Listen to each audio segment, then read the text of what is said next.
زارتنا اليوم المدام في ريال الدقاق، وحبت تشاركنا في المقدوس. ما شاء الله عليها، ما شاء الله عليها، يعني اشي خرافي اللي تسويه. مقدوس بشكل بجنن، حشوتها حتى سوتها بطريقة حلوة كثير جدا.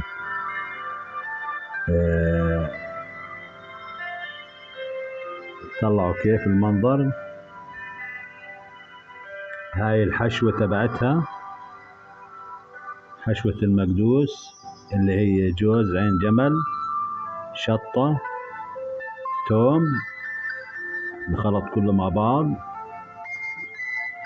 وهاي المقدوس بجنن. طبعا لسه بده ينحط مرتبان مع زيت زيتون. لون المقدوس من جوا، لون الباذنجان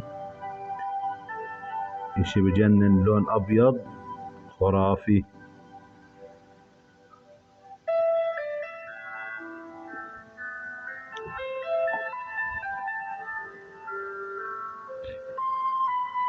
بتاكل حتى بدون زيت.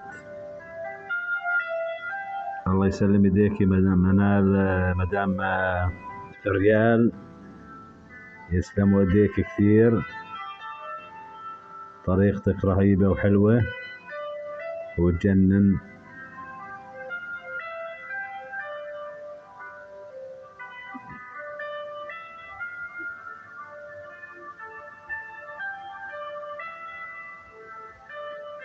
هاي طريقة عمل المقدوس، طريقة حلوة وسهلة جدا.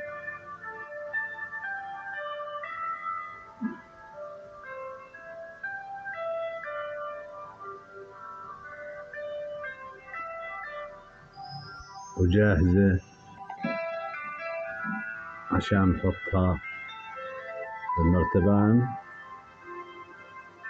وبعد ما نصفته ندير عليه زيت الزيتون، زيت السنة طبعا.